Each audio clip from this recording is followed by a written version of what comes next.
Hello, welcome to the Lessons of Vietnam. The host tonight is Bill Dixon, and it's a hot one out today. I don't know where you were, but it was hot here. So find you some air conditioning, sit down with a cool one, and listen tonight. We have a very special guest, Jerry Fralick from right outside of Chapel Hill in North Carolina. He's going to tell you a little bit about his story tonight and Vietnam before and after and so forth. He was in artillery. And I'm not going to go into a whole lot of his story. I'm going to let him do it. He recently made a talk at a function for transitional veterans, and I've asked him to come and do that a little bit tonight and so forth. Jerry, where are you from originally?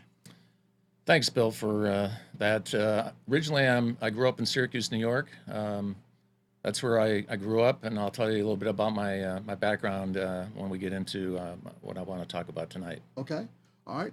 For those of you out there, if you would like to talk with Jerry, just dial 919-518-9773, or even better, go on to your computer and go to computers 2, that's the letter 2, K voice. Computers take 2K voice and ask whatever questions, make whatever comments you want to do. Go tell all your friends about Jerry being on the show tonight. That we've got a Southerner and a New Yorker all on, which just conversation alone. I have to really talk slow so that Yankees can understand us Southerners. Reason I say that because my wife still doesn't understand anything my relatives say, and she's been down here most of her life. So, Jerry, you're from Syracuse, New York. Go ahead and tell us how did you get drafted, or did you join? Or Actually, I'm a regular Army RA. I actually joined for a 2-year commitment. I still remember my RA number. I won't tell it on the air, but the first 3 numbers were 119. RA 119. Mine was 129. All right, there you go. Now you got out when that was how long out of high school? Did you go to college? I actually went to college and had a pretty good college life, but there were several of us that had grown up together in high school and went on to college together. And when we got out of college, we just felt that we wanted to do something patriotic, and so we all went down and signed up. We all signed up for a 2-year commitment, and I still talk to those guys today, actually. That's super. What year did you go into service? Went in 1968. It was in the fall of 1968, and actually got out, and I'll tell you a little bit about that, but it was 4th of July weekend, 1970. Okay. 68, where'd you go to basic training? Went to Fort Lost in the Woods out in Missouri. Okay. Some of us remember that place. I never heard of that one. Yeah, so. Fort Leonard Wood. Fort Leonard Wood, okay. I've heard of Leonard Wood. But, yeah, Fort Leonard Wood. We called it Fort Lost in the Woods. Yeah. But that was one I forgot they even had basic there. They did. That was real. A lot of 11 Bravos infantry went through that, didn't That's they? right. Yeah. A lot of them. Yep. All right. And you where did you go to? Advanced training. That? Yeah. Went to Fort Sill down in Oklahoma. That was artillery school, and of course the Army wanted me to stay in. They actually wanted to send me to officer school, and I said no. I'm here for 2 years. I'll do the best I can, and that was it. I spent the time at Fort Sill. Okay. Now you got to Vietnam in '68. I got to Vietnam in, I think it was May of 1969, actually. 69, okay. Yeah, because there was another duty station I had in there, was actually up in Washington, D.C. at Fort Belvoir. I was stationed there for several months. I went through advanced training at Belvoir Engineering. Yep. When you arrived in Vietnam, where did you come in at? I actually processed in at Long Binh. 90th placement at Long Binh. Right. Yes, sir. Long Binh. Yep. Okay. We're familiar with that place very well. Yep, that's where you were too, I think, right? Yeah. Yep. That's where I processed in and so forth. Mm-hmm. When you left Long Binh, where did you go?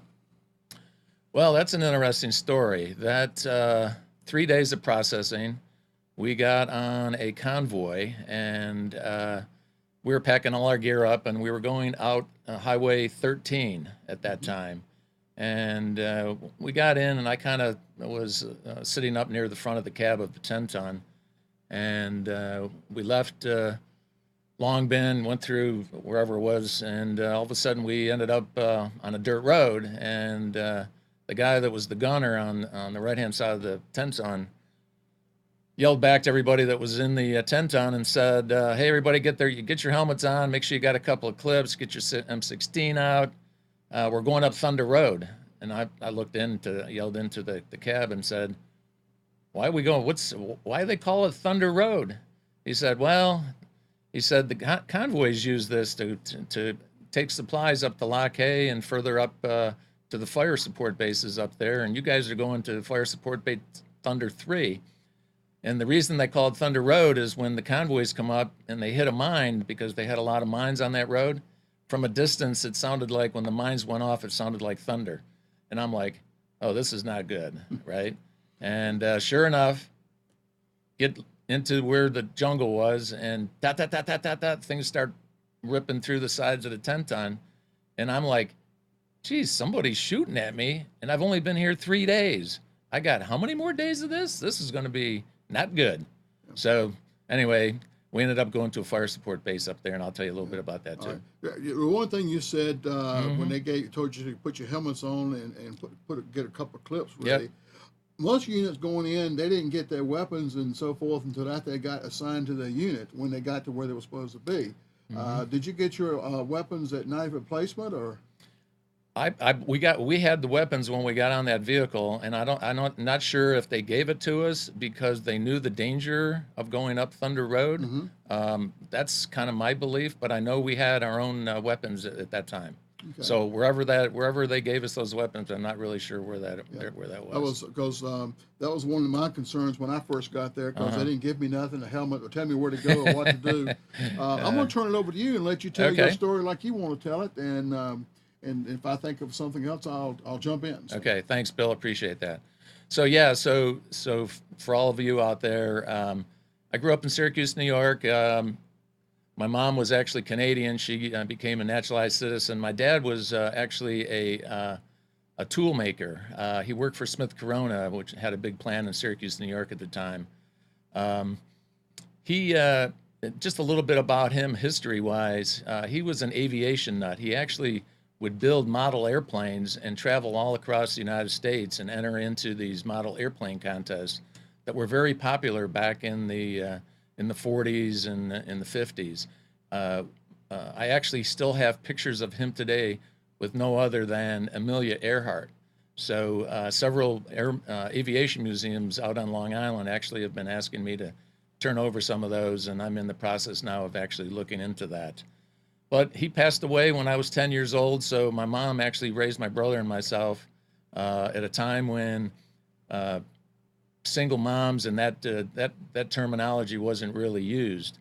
So it was a struggle, but we got through with it. My faith brought me through. My belief in God got us through that. Went to a local college in Syracuse, New York, and like I was telling Bill, 1968 graduated, and then several of us went down to the recruiting center and signed up for the Army. Ended up going out to Fort Lost in the Woods, otherwise known as Fort Leonard Wood. And an interesting story there, in basic training, I actually had played sports in college. I was actually a 3-sports major. But the interesting thing through basic training, they said whoever finishes the athletic competition can get a weekend pass out to the little town there in Missouri. And turns out that I tied somebody else, so they gave us a weekend pass. Well, check it out. I was so exhausted from the athletic competition, I slept the entire weekend at the motel, right? So I didn't even get to go out drinking. I didn't go out to party. I didn't do anything, right? I slept the entire time. So that was just a funny situation there in basic training. Went to Fort Sill. Actually, when I was in school, I started off as a math major and ended up in economics. And they trained us as fire direction control operators, basically. So we were the ones that worked with the guns, calculating the angle of the cannons, what charges to use. And it turned out when we were in Vietnam, we had to call down to Saigon and get all the meteorological data that we could, atmospheric pressure, barometric pressure, wind velocity, temperature, you name it, all right? And of course, those of you that are familiar with weapons, the cannons are coiled on the inside, so after rapid firing, just like a rifle, it remains somewhat cool. So to fire maybe 2 miles out, you had to raise the cannon a certain level. You had to calculate the charge that goes in there, because the projectile would actually spin and go out and hit the target. And of course, you had a forward observer calling back all the time, and they would give you calculations to recalculate. Well, you never guess what they gave us to use to do all these calculations. A slide rule, all right? Well, guess what? By the time I got to Vietnam, it was like, forget the slide rule, we're under attack. You know, I was doing calculations at the top of my head, all right? Well, the funny thing about it, when Bill was introducing me, we actually ended up, when we went out to Thunder Road, we ended up going to our first fire support base called Thunder 3. It was actually run, at that time, operated by a National Guard unit out of New Hampshire, okay? One of the few National Guard units that were actually deployed to Vietnam.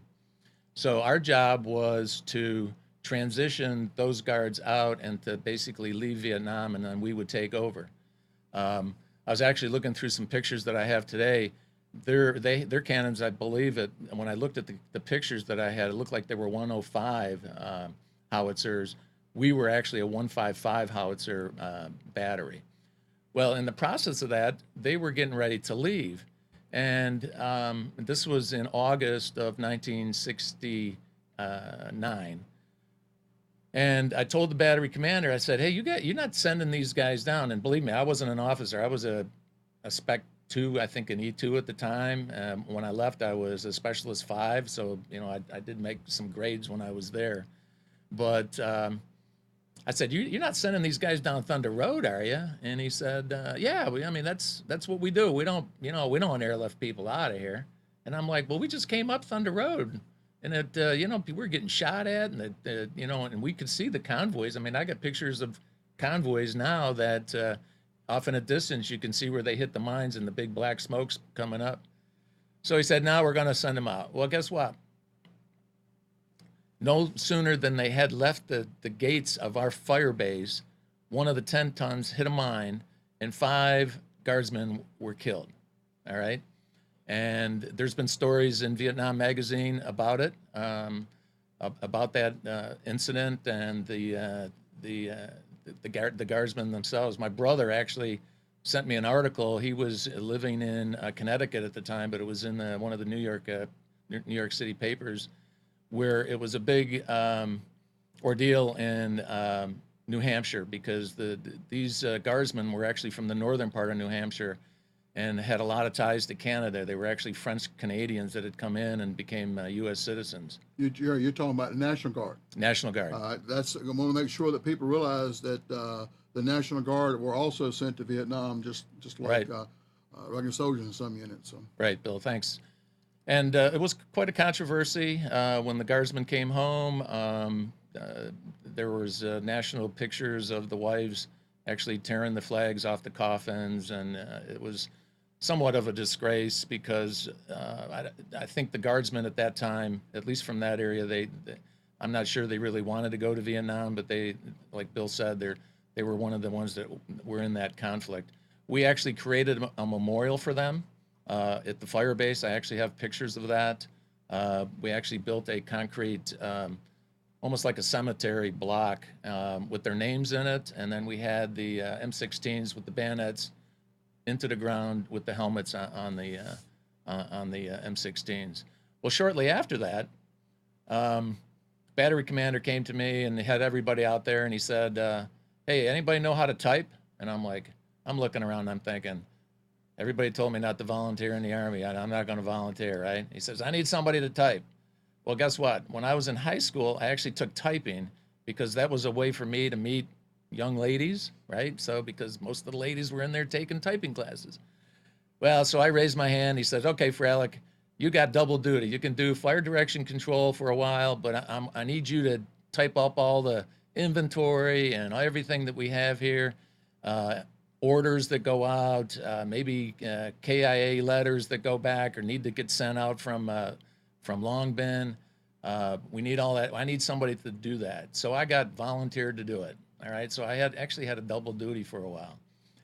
Well, it turned out that a couple of weeks after the guardsmen had left, we actually had a sapper attack that evening, and it was a night I'll never forget. It was so dark you couldn't see anything.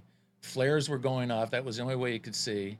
The sappers had actually penetrated our perimeter security, our wire that we had in there, and they actually blew up one of the APCs that was there. So we were having, they had already gotten inside our perimeter, all right?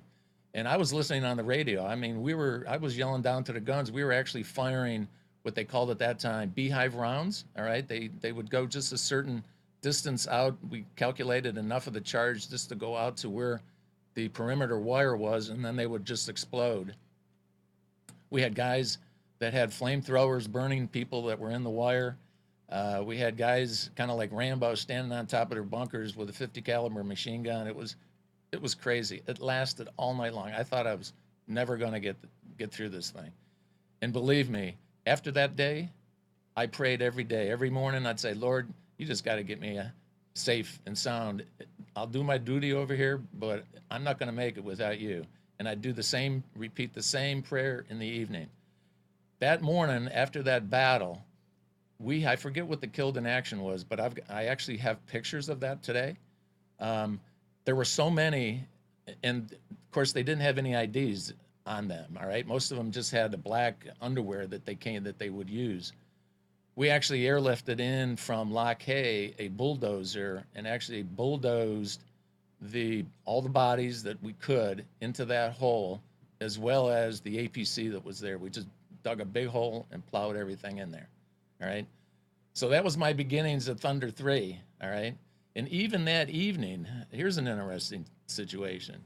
I'm in the bunker listening to the radio talk, and the battery commander comes in. He says, "Fralick," he says, "we're running low on ammo." He says, "You guys have been firing those beehive rounds and everything, and we're running low on all kinds of stuff." He says, "I just called for a Huey to come in here and drop some, not a Huey, but Huey to give us some more ammunition, all right, some more projectiles." I said, "They're not coming in here." I said, "We're under attack. The whole freaking perimeter on one side is open."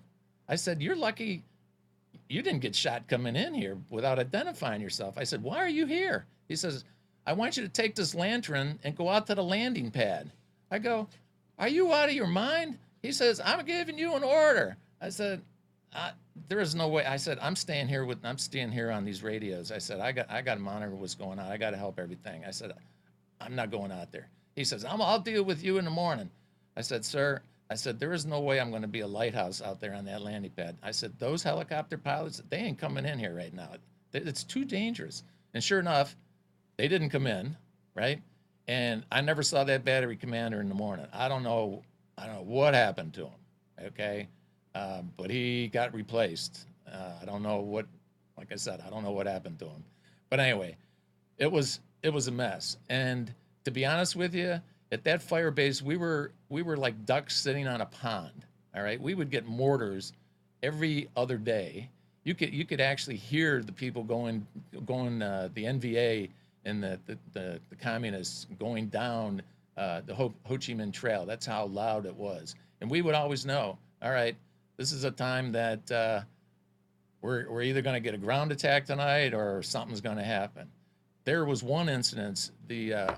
Our perimeter in the evenings would be guarded by either the 11th Armored Cav or the Big Red One would come in with their tanks, right?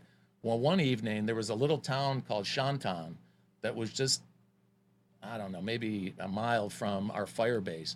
It was actually off limits, right? I never went down there. There were guys that would go down there for all kinds of crazy reasons that I don't want to talk about. But, you know, it was like, I'm not going down there to do anything that just going to put me in a compromising situation and somebody can come in and shoot me, right? Well, guess what? It was off limits for a reason, right? Well, one evening, I don't know what unit that came in, they had lost one of their APCs, right? And they kind of did almost like Custer's Last Stand, like the Indians. They just took their APCs and just tore up the outside of the perimeter before they came in. They were going to go down to Shantown and level the town, right? And we're like, oh my gosh, don't do that, right? You know, so they actually flew somebody in from Lock A to actually calm the troops down. I mean, that whole fire base was it was a disaster, to be honest with you. But guess what? I made it through. Okay, got through towards the end of December, and guess what? The first sergeant came to me and said, "Hey, you've been doing so much work. I'm going to send you down to the Bob Hope Christmas show." All right, and I got to go. And now, listen to this. I'm walking through the crowd, trying, you know, getting into the stadium that they had, and of course, a lot of the people that were down there had nice, clean fatigues and everything. I looked like a jungle rat, right? And some soldiers would come up to me and they say, "Geez, soldier, where you been?" Right? And I'm like, "I've been out in the jungle. I don't know what you guys are doing down here," right? I mean, it was crazy. Here's another thing. That's why I had to get out of Thunder 3. The top sergeant, we called him, he came to me one day and he said, "Jerry," he says, "get your helmet, get as many clips as you can, get your 16. He says, "I want you to drive the Jeep." I said, "Where are we going?" He says, "We're going down to see my girlfriend." This was like the second or third tour of duty there, right? I'm like, "And you want me to drive?" I said, where are we going?" He says, "Down to the Mekong Delta." I said, "I thought you had a family back home." "Well, yeah, but this is, you know, something that, you know, happened before my family." He said, this is like my second or third duty over here. I said, "All right." So we're driving down there. I'm trying to watch the time, right? Because we got to come back Thunder Road, right? Well, he's in there. He leaves me out in the Jeep. I'm like, geez, I'm a sitting duck out here, right? You know, in fact, at Thunder 3, we used to have snipers hitting us all the time, right? We made it back safe and sound. I mean, I was just praying the whole time. It was like, I don't know if I'm going to make it out of here. Anyway, after the Bob Hope show, that was a teary situation. Everybody was singing Old Lang Syne and all the Christmas songs and everything. And so we left Thunder 3. We actually went to a town called Quan Loy. I think they gave us a rest because it was there that it was probably the most peaceful. But we weren't there that long. It was probably 1 or 2 months, I want to say. And then we got sent out to a place called Song Bay, where they had this mountain called Nui Ba Din. It looked like it had a big spotlight, searchlight on it or something. I don't know what was going on there. But we get there, and we got, not only do we have our 155s, but they're like these like 8-inch guns, right? I mean, those things, the first time that thing went off, I thought we were getting bombed by the B-52s, for God's sakes. So check it out. The rockets would come into Song Bay. That was my first experience with rockets.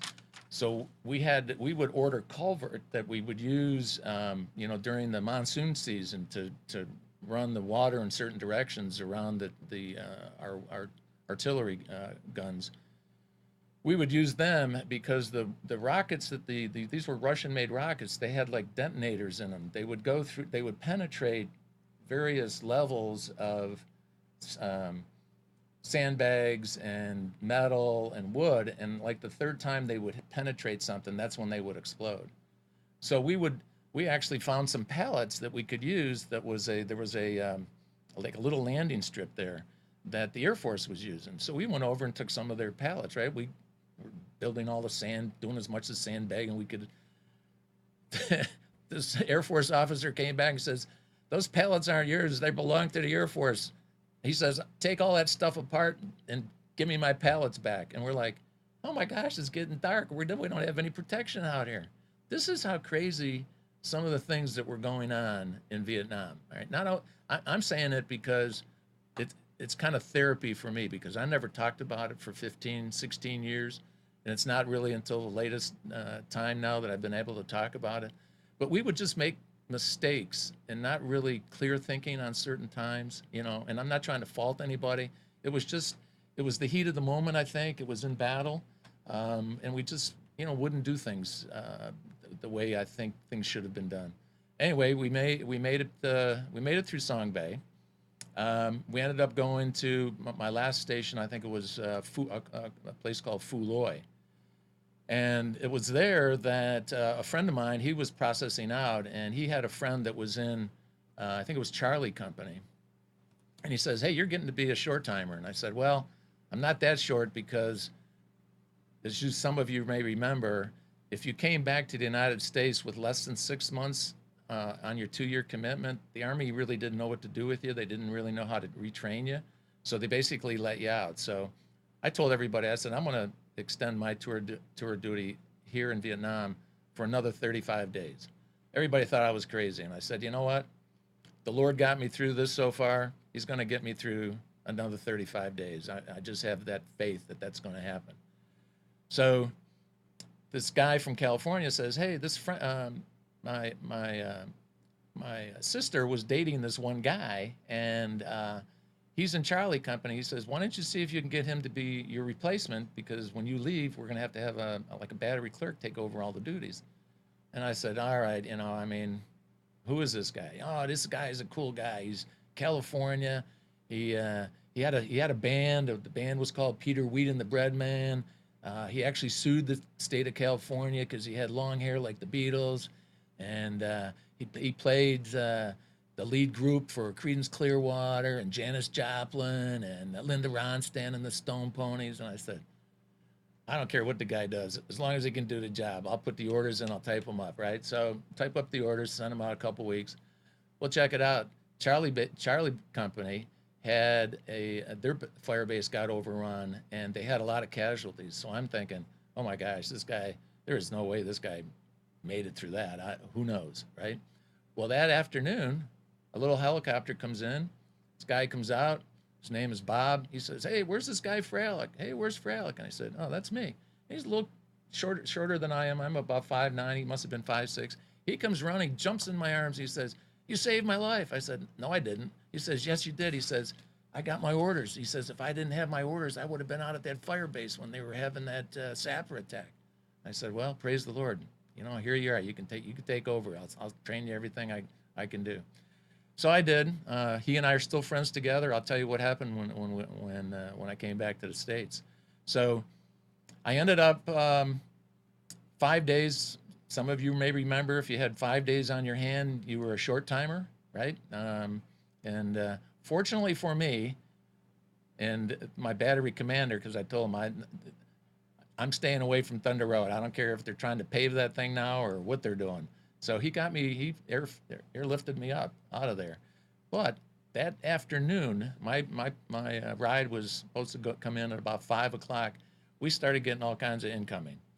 And I run into my bunker, and Bob's in there. He's lying on the floor, right? I said, "Bob, get out there and do something." He says, "Are you crazy?" He says, "We're getting the heck kicked out of us." Well, I made it out, fortunately, all right? Made it back. It was 4th of July weekend. We were coming out of Alaska, actually, and the flight attendants there at the time said, "All right, all you soldiers, you know, I know you just came out of Vietnam. If you look out both sides of the airplane, you can see all the fireworks going on from the state of Washington and Oregon, and as you're going down the coast." And somebody in the back says, "I think I've seen enough fireworks from the rest of my life." He says, "I think I got a lifetime view of it." And of course, everybody laughed, right? So I came into San Francisco. Of course, nobody was there to greet me, although my brother happened to be on the West Coast with his wife. They were visiting his wife's sister that actually lived out there. And I called him, and he wasn't there, but because I had to process out, and it was several days, of processing out, and I was able to see him, and then I flew back to Syracuse. And when I was in Vietnam, one of the things that I did, I was telling you about the slide rule. I was telling the top sergeant there at the time, I said, "You know, I'm getting all these electronic magazines," and I said, we really need, they got this thing called the computer that they're coming out with. You know, it's actually pretty big, but they're trying to make some smaller ones. I said, how about if we order one and I don't have to use my head or the slide rule to do the calculations for the guns? He says, okay. He says, let me see what I can do. Well, a couple of weeks later, in comes this, right? Kind of reminded me of a mag card reader, right? And he says, okay, Jerry, you got your computer. Now what are you going to do? And I'm like, where's the electricity? Did you order me a generator? I said, we're using candles out here, for God's sakes. I mean, this isn't going to work, right? I said, the mess hall uses the electricity. The fire control center uses the generators. I said, we don't have them in the bunkers. I said, or even, where I can do typing. I mean, we don't have electric typewriters. So anyway, but it got me interested in computers. So when I was in Vietnam, I was always writing to schools to see if I could get into graduate school. So, of course, when I came back, I got accepted to American University in Washington, D.C., all right? And they accepted me into their graduate degree program in computer science and management of information technology. So, of course, when I came back, I had the same symptoms everybody else. Didn't want to talk to anybody about what I saw, went through, had a high temper. I'd get into fights with people, had nightmares. I still had nightmares when I moved to Maryland to go to school. In fact, my wife, she always complained that I'd wake up at night kicking and screaming, and then I'd run downstairs to make sure that nobody was coming through what I called the bunker opening, right? And I got all kinds of other stories that's just flashing through my mind right now, but I want to focus on what's been going on since I graduated from school. So, of course, I couldn't find a job. The school, the GI Bill at that time, didn't pay for the entire tuition for each semester. So I was on food stamps and unemployment, okay? And sure enough, one of my roommates one day said, because I couldn't pay for rent. I had two other roommates. I couldn't pay for rent. But my contribution was my food stamps, okay? And so I came back and I had groceries, and he said, hey, where's the mayonnaise? I got, where's the mayonnaise? I said, I bought what I could afford. It was salad dressing. He said, salad dressing isn't the same thing as mayonnaise. I go, you know what? And this is how hot-tempered I was. I said, you know what? Where I was, Vietnamese people, they used a broom to sweep dirt off their dirt floors. I said, and you're complaining that you can't substitute salad dressing for mayonnaise? Well, guess what? Unfortunately, I hit the guy. My other roommate, who was my cousin at the time, came on and he says, geez, Jerry, what'd you do? The guy looks like he's dead. I said, he's okay. I just knocked him out. So, again, I had to control that, all right? And the thing that going to school really helped me do was it took away the distractions of people, I want to say, okay? Because I couldn't let the distractions overtake my desire to go to school. All I wanted to do was get back to life, all right? And I know all of you out there that have been through combat, when you come back from combat, it's like, I just want to get on with my life. I came back, and all my other friends that had gone to school, they were either in law school, medical school, they had started their own careers. I just wanted to get on with my life, and I had to stay focused. And so one of the messages that I talk to vets now is, when you come back, pick something out that you really want to do and stay focused on that, and don't let the other things distract you. And I know it's easy, that'll happen. But again, my faith brought me through there. I didn't date at all. I mean, women always came up and said, let's go out and do this and do that. And it was like, no, I got to study. I want to get through this. This is a 3-year program. Well, the good thing was, one of the professors had a friend they were starting a new government agency that actually took the politics out of the Postal Service, and they created the United States Postal Service, today now known as USPS. So I got a job, right? My first day on the job, I'm driving into Washington, D.C. Check it out. They're having the largest anti-war protest on the mall, right? And I'm like, this is not good. Lord, you got to just glue my hands to the wheel, because these kids are jumping over the hood of the car. They're pounding on the roof. And I'm a Vietnam vet. I'm going to get out, and I'm literally going to, I don't know what I'm going to do, but somebody's going to get hurt, right? Again, stay focused. So I got into the job, right? One of the guys that was there came up and he says, "Oh, hey Jerry, you're the new guy on board, right?" "Yeah." He says, "Where's your long hair and how come you don't have sandals on?" I said, uh, "I just came back from Vietnam a little while ago, and I'm not like a hippie or something." He says, "Oh, that's right, you're our token Vietnam veteran." I said, "Token Vietnam veteran? What? You didn't hire me? You hired me so what? You could just check off a box?" He goes, "Oh, well, I didn't mean it that way." I said, "Yeah, you did. You said it. So that's the way I took it." So again, that was what we were being faced with as a vet. All right. Well, fast forward. All right. Back in the 70s, after I got my degree, and I almost quit because I thought I was going to lose my mind just studying so much. But I made it through. I had a friend that told me, he says, "You're so close to getting your degree, just get it. There's gonna open up a lot of doors," and it did. Um, I ended up being in computers, and of course, back in the '70s, if you could spell computer, you got a job. And sure enough, I ended up getting a job with the United States Department of Justice in Washington. I actually spent 15 years at DOJ, 6 with the FBI. My last job, because I had my own computer company for a while, but my last job was chief information officer. So those of you that are in computers, a CIO is actually the one that's in charge of an entire agency computer infrastructure. So that's the network, servers, all communications, all the desktops, everything. So I was the CIO for the Office of Justice Programs. I actually retired in 2007. My wife actually moved. My wife and I moved to North Carolina in 2005, but I was still in the government. I was actually in the government after 9/11, and I was still in computers. I was actually the deputy CIO over at the Health and Human Services.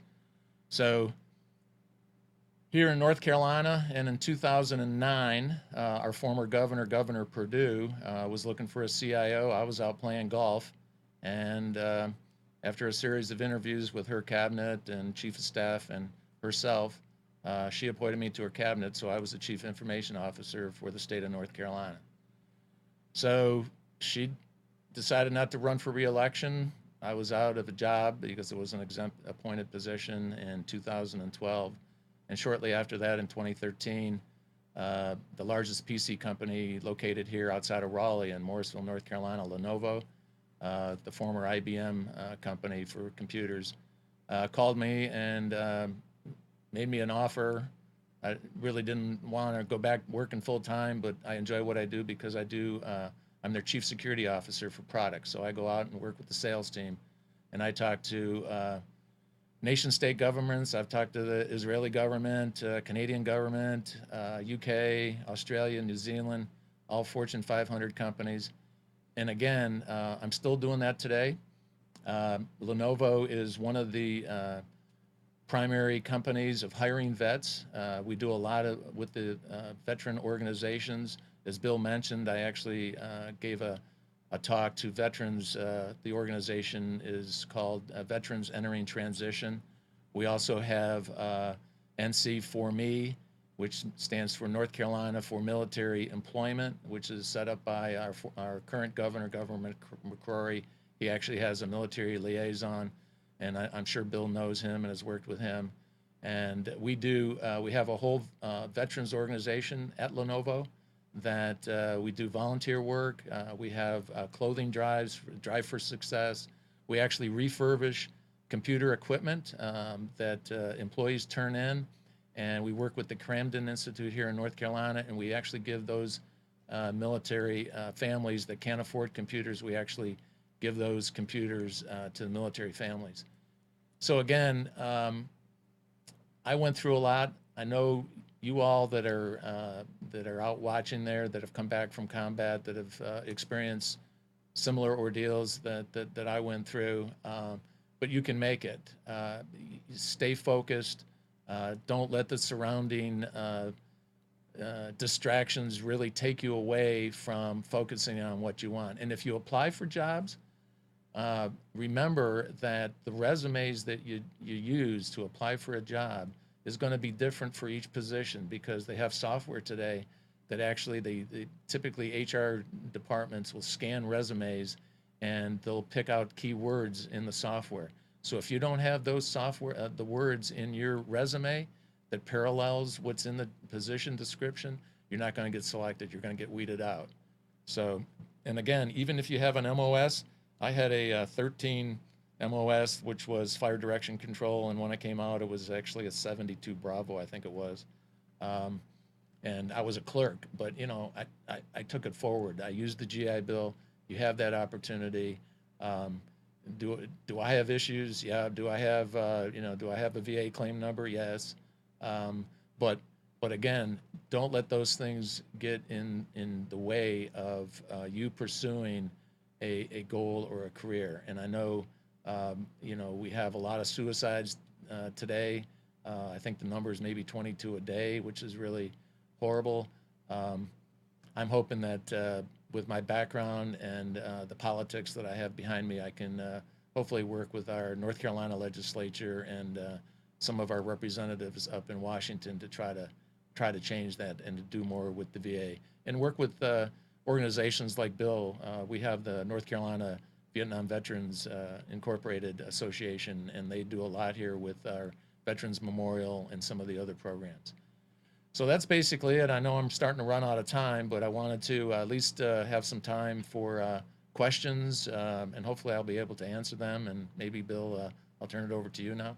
All right. Well, I just want to go back and when you were your location, were you in I-Corps, 2-Corps? Oh, that's a good point. I didn't mention that. It was actually 3-Corps. 3-Corps. And it was if you went up Highway 13, there was a Michelin plantation, and there was an area called the Iron Triangle and Parrots Peak. It was right along kind of that corridor. So Lockheed was the biggest Army post, I would say, that was close to us at the time. That's where we would get all our supplies from. Out from I think it was probably west of Cu Chi. It was. Yeah. Yep. All right, not too far from Saigon and Long Binh, right? Unless you were going up Thunder Road, and right? It was a long ways. Yeah. Exactly. Yeah. And I think at the time when I left, they were starting to macadam that. I think they were trying to do that. Oh, I left one thing out before you get to the other questions. Remember I mentioned the guy that took my position, Bob. When I was at school at American University, Bob called me, right? And he says, "Hey, Jerry," he says, "I'm back here in the States." I said, "You mean you didn't extend your tour duty?" He says, "No, we were getting the crap kicked out of us." I said, "Well, where are you?" He says, "I'm in Gettysburg." I said, "You're in Gettysburg?" I said, "What the heck are you doing in Gettysburg?" He said, "That's pretty close. I mean, we can get together. It's an hour and a half from here, from Washington." He says, "You're not going to believe this. Because of my artillery background," he said, "they got a little Army post up here, and the farmers are still digging up cannonballs from the Civil War, so I get to go out and defuse them." I go, "I don't know if I would have taken that job, Bob." But anyway, I just thought I'd throw that out there, but just a little brevity. Yeah. Well, let me ask you this question. Yeah. Would you go back to Vietnam? I really don't think. I think I can. I don't. People have asked me that, Bill. I mean, I know that's a great question. People have asked me if I'd go back. I think I have so many bad memories. I don't know. Maybe if there was a counselor that said maybe that would help me get over some of my nightmares and stuff, maybe that would help. I guess I'd have to give it some thought. Yeah. Well, just throw this out. My the guide we work with over there. Mm-hmm. He takes American soldiers with post-traumatic stress who come over. Mm-hmm. He takes them to. We spent the night with a former VC at his house one night. Oh wow! And it really it's kind of crazy. When we first got there, I never saw him without his pajamas. I mean, we're not talking about the black pajamas. These were regular pajamas like you'd find here. Oh yeah, right. And when we first got there, the first thing he did was pull up his pajama top and show us where he was shot from a helicopter. Oh my gosh. But it's been a very successful post-traumatic stress situation for. He was he was a high school student holding up a sign when the Marines landed at Red Beach, holding up a sign going "Welcome U.S. Marines." Oh wow! He was later a POW himself in the re-education camps. Uh-huh. He was in the Air Force at Benoit when Saigon fell. Wow. But it's quite different over there now. They are very friendly to Americans and so forth, and you would believe the changes and so forth. But Yeah, I would certainly consider it. I mean, I guess I'd have to give it some soul Yeah. searching. Yeah. The ones that's one of the things about joining and getting involved. We see people all the time. Well, I don't want to join an organization. I can understand that, but I think getting together with other Vietnam vets Yeah. and we can laugh and joke about things nobody has any idea what we're talking about, Yeah, you got and that right. it gets a lot of a lot of True. things that were kind of dark, I guess, or deep. We can get together and Yeah. laugh and have a good time about it now. Yeah. Uh, Well, I find it's very therapeutic to be around right. other veterans. Right. And I would agree with you, Bill. I mean, like I said, I never really talked about it for 15 or so years. When I lived in Maryland, everybody, a lot of my friends were hunters. They said, let's go to gun shows. I said, I don't want to pick up a gun. I don't want to see a gun. I didn't. I joined Vietnam Veterans of America. I joined the VFW, and I'm a life member of EVA and a life member of Disabled American Vets. But to be honest with you, I never participated in them. It was kind of like what you said. People join organizations, but then they never participate. It's really only recently that I started going to certain meetings that are local here. So Yeah, we the organization North Carolina Vietnam Veterans used to have a booth out at the fairgrounds where they sold shirts and so forth, and it was 3 or 4 years. I'd walk by and see those guys, and I'd stand back off in the distance and go, they look normal. Because when we came back from Vietnam, we were all caught. We were supposed to be hippies or drug yeah, addicts, right. baby killers, and Yeah, everything else. exactly. And I stayed away from that because I was a victim of what the press was saying we were, and I knew Right. I won't. Right. And for years, I would stand back and look at those guys and go, they look fairly normal. Yeah. And Yeah. and then I got involved with them, and now I know they really aren't normal, but I'm not certain what normal is. But we've been together Oh, for that's 20, good. 20 some years out there. But I think your point is well taken. I think for those folks that are listening or watching tonight, that if you do join organizations, um, I didn't do it, but I would recommend it to actually participate and go to meetings. Try to get involved when you can, because to me, I think it's now it is a therapy really for me to be able to go out and talk and to actually talk to vets and to tell them a little bit about my story and how I had to stay focused. Otherwise, I just would have probably I don't know what would have happened, to be honest with you. But again, my faith in God brought me through a lot of that. So Well, you came back from Vietnam with a lot of baggage, yeah, but you've been able to, obviously, with the success you've had and so forth, you've been able to put that baggage in the back burner. yeah, You may find as you slow down and kind of retire some of that baggage, unless you do take care of it now, could very well come back. I think yeah, that's why a lot of Vietnam veterans today who have never had problems are all of a sudden starting to have problems. A fellow not too long ago told me that I forgot exactly the statistics of Vietnam veterans, but you would think all these suicides are the young veterans, but there's a lot of Vietnam veterans now who have retired from a job and don't have got that focus. They didn't refocus on something else, just like having a goal. Once you reach that goal, you need to set yourself another goal, and quite often we stay focused, and then all of a sudden we kind of step back from that focus or job or life or whatever, and then that baggage comes out yeah. and gets us. It's a good point. Yeah. You got to stay busy and got to stay focused on something. You got to pick out what's out there that keep you focused and to keep that baggage down. It's because I don't care who you are, what your job was in Vietnam or anywhere in combat, it changes you. It does. And Absolutely does. I came back a different person. There's no doubt about it. yeah, and so that's I appreciate you coming in tonight Yeah. and talking and so forth. But Do we have any questions? just a couple more questions. You had some pictures here. Oh, I did. Uh, Yep. I think we can hold them up probably in front of put. your camera. Let's just see. Okay. If, There's, let's see. There's a picture of Battery A, 12th Battalion, right? So that gives you an idea of who we were. This is the fire base of the cannons. Okay, when we took over. Of course, it was getting into monsoon season at that time. now that was the one. Is that a 105? That's a 105, and there's and then there's another. Back the Yeah, close one is the 105. Yeah, the Okay. 105s are in the front here, and the one with the silver can, it's over here someplace. That's the 155. And then this was the memorial that we set up for the guardsmen. Okay, You can see the helmets and the names in the stone there. I don't think I probably am the only one that has a picture of that, to be honest with you. So anybody out there that was in that unit or in my unit, I'd be willing to share that with you. What's the wall? That the wall in the back is actually our fire control center. No, what is the wall made of? Oh, these are the ammo canisters from the projectiles, The brass project. So there were. and we put sand in there and everything. Right? We used whatever we could, and then I mentioned Thunder Road, and so you can see the smoke in the background. That's one of the convoys getting hit when we were there. Bill actually gave me an article in one of the Vietnam magazines that talk about the assaults on Thunder Road on the convoys. It was a mess. And then here's some of the APCs coming in. You can see it's monsoon season. They would get stuck. During that monsoon season, I woke up one evening. I had a rat actually eating my fingernail, my thumb.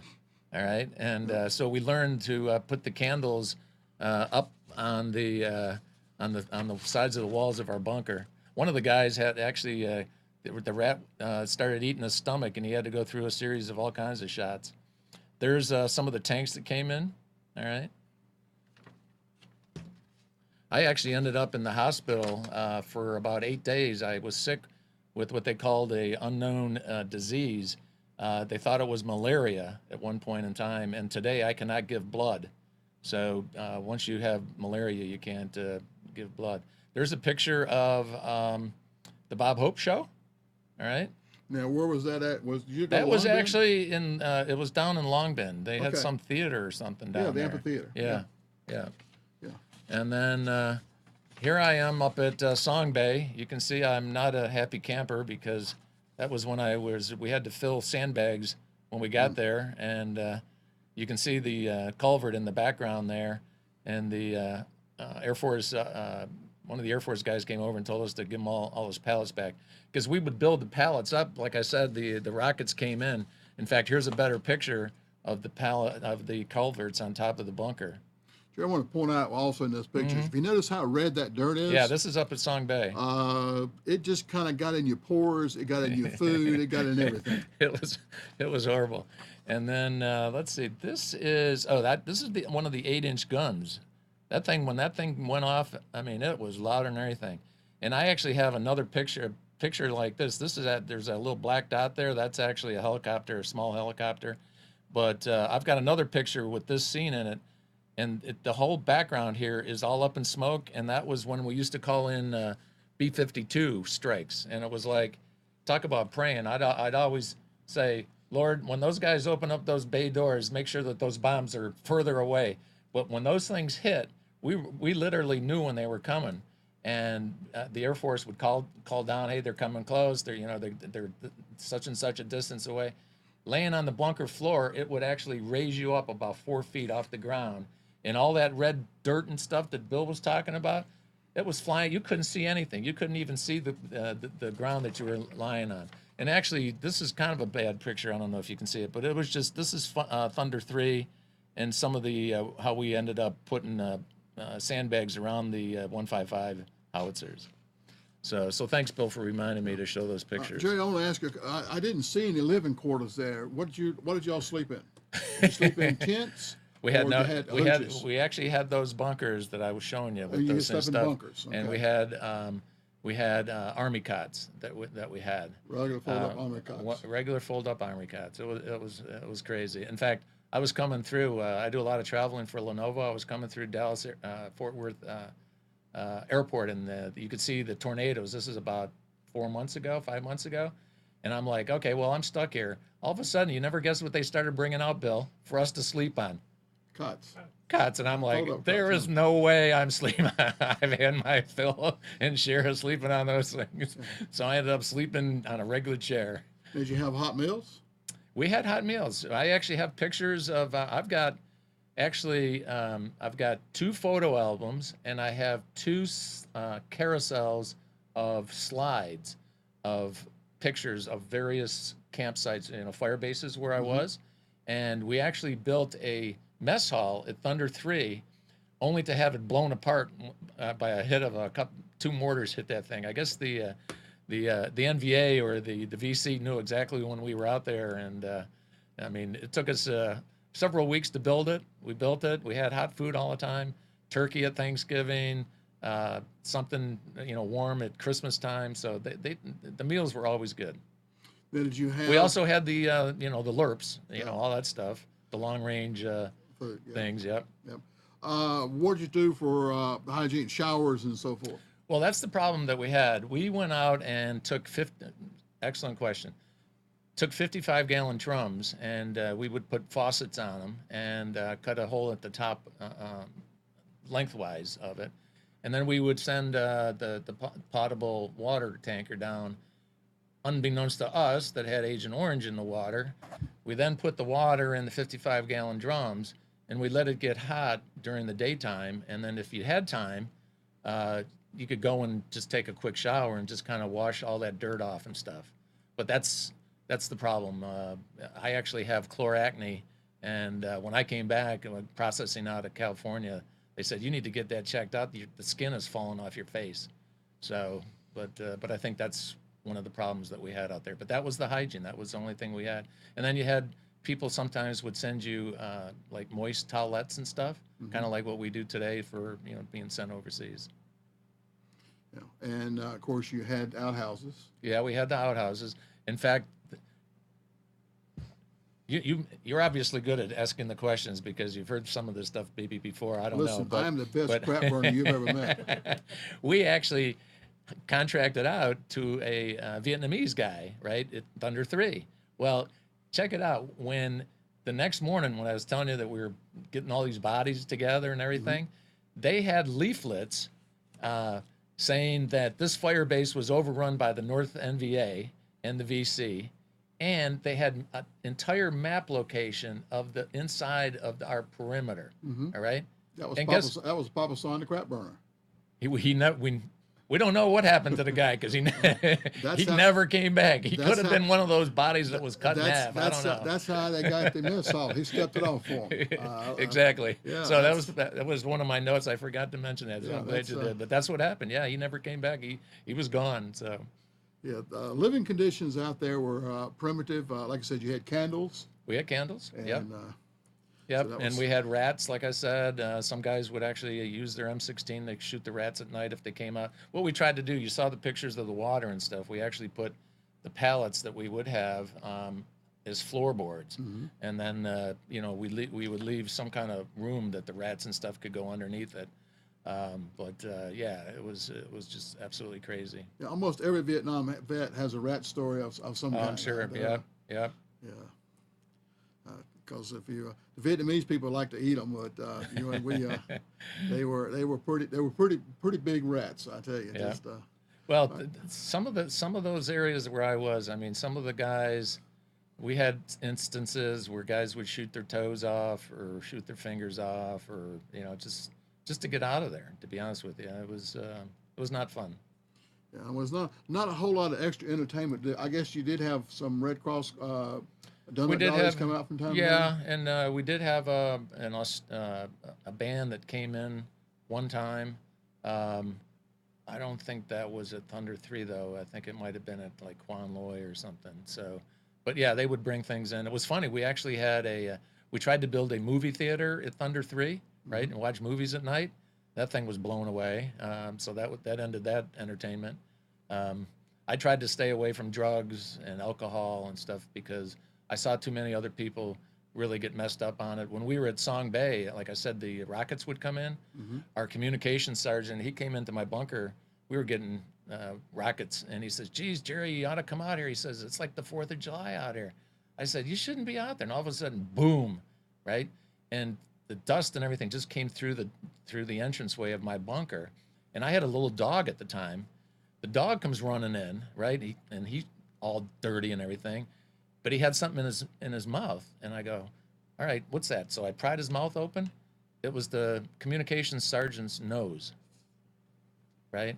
I mean, and so then I had to go out. I had to get on radios, call down. I needed a medic right away. Of course, he didn't make it. But again, he had been doing drugs, and he was out there thinking, that he was going to be safe. And again, a lot of people did lose their lives just because they weren't paying attention. Yeah. You get too used to it, and you get a little careless. Yeah. Until Yeah. you start getting short. Yeah. And Yeah. yeah. Well, listen, I appreciate you being here tonight, and I appreciate you all tuning in. We'll be doing this again in 2 weeks with the show. I've got several guests that I've been working with. Two of them were actually at the VA hospital today having some work done. So I told them, let's just set up for a later time. So 2 weeks from today is, and you know what day that is? The second and fourth Tuesday. So got to be It's 3 weeks from 3 weeks from now. Okay, because all right, 3 weeks from today, we'll be right here, 8 o'clock. Again, thank you very much for tuning in. And tomorrow you can go on and hear Jerry tell the story again. And you might want to go out and share with some of your Vietnam vet friends or students or whatever who are studying in Vietnam. But it'll be online, so ncvi.org, TV show archives. And again, appreciate you, Jerry, being here. And Thanks, Bill. looking forward to getting to know you better, and y'all have a great evening.